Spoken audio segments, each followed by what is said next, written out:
She sometimes had trouble remembering her own name. She need to look for her license to know her name. She has a good memory if she is prepared. But when she was in a hurry or unprepared, it was like a circuit had been broken. Mizuki is 26 years old and works at a Honda dealership. She married a man named Takashi Ando. He is 30 years old, working a lab in pharmaceutical company. They are married for 3 years. She bought a thin simple bracelet and engraved her name on it.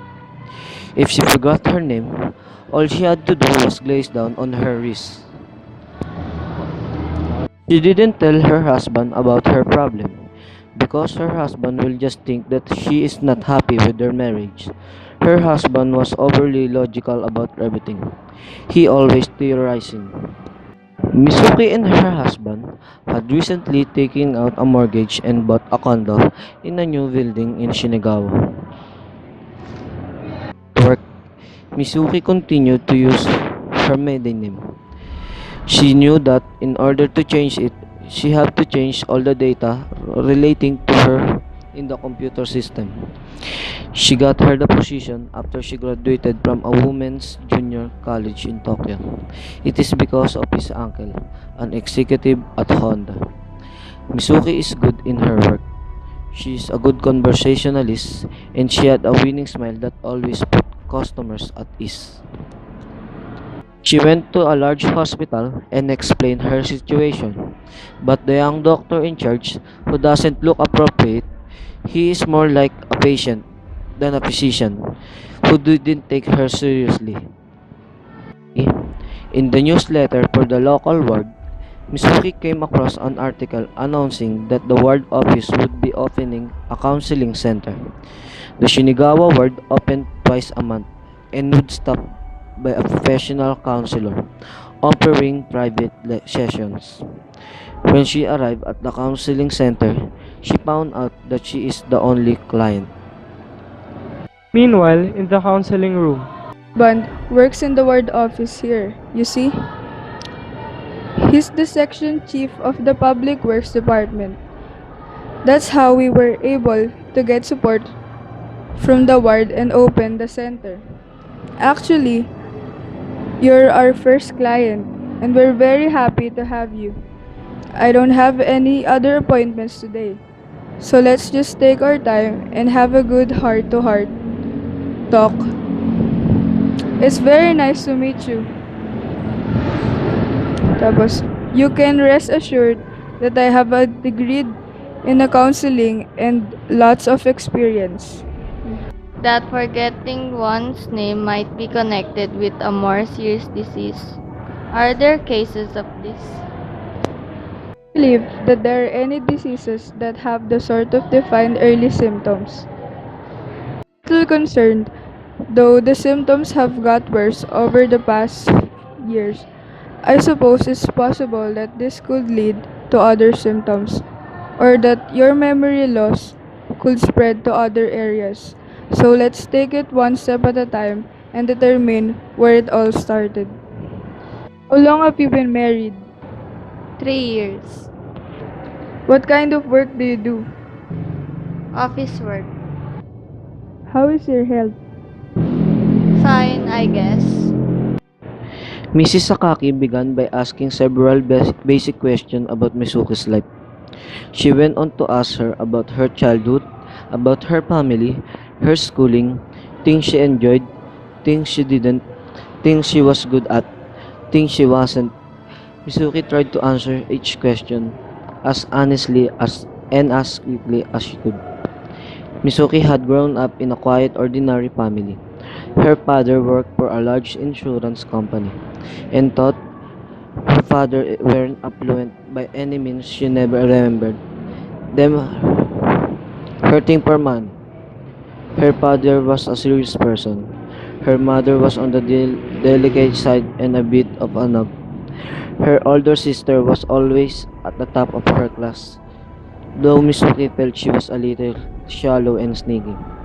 Still, Mizuki had no special problems with her family.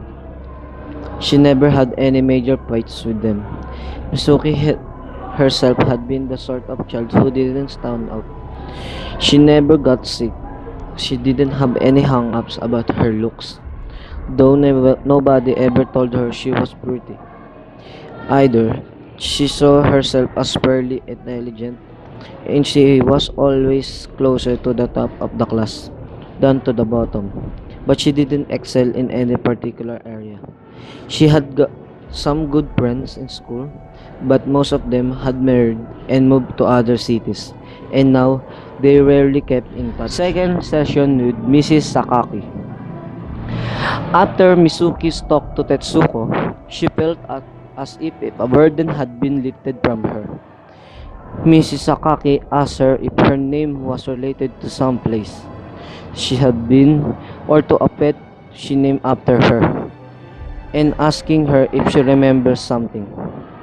Mizuki remembered something about Mizuki's name tag, and she told Mrs. Sakaki the story why she goes to a far and different school rather than her older sister be- became a homebody.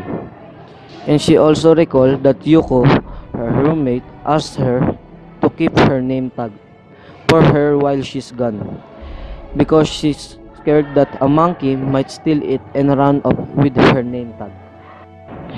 Everyone is confused while Yuko hasn't go home yet, and why Yuko picked Mizuki to keep her name tag out of everybody else, and why Yuko was keep asking Mizuki about the topic jealousy.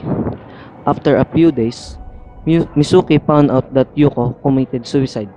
After a week, Mrs. Sakaki have some good news.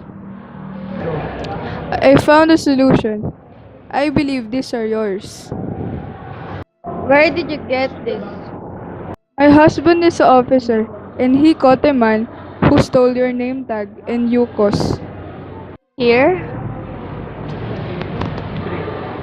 Yes, follow me. He is the one who caught the monkey with their name tag with it. It turns out that a monkey stole the name tag.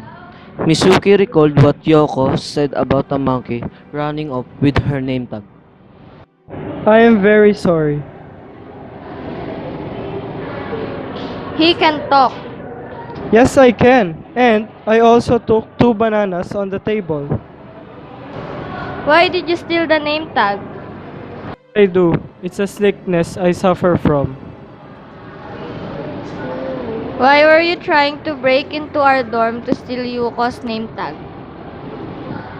I was head over heels in love with her. Did you have anything to do with her suicide? I had nothing to do with that. She was just overwhelmed by an inner darkness. But why did you steal my name tag too? When I see some names, I like to steal them. I am very, very sorry. The monkey will be banished, but Mizuki saved him and made him promise not to do it again. Mizuki made the monkey keep her name tag. The monkey told her everything that's wrong with her life. Like now, her parents don't really love her.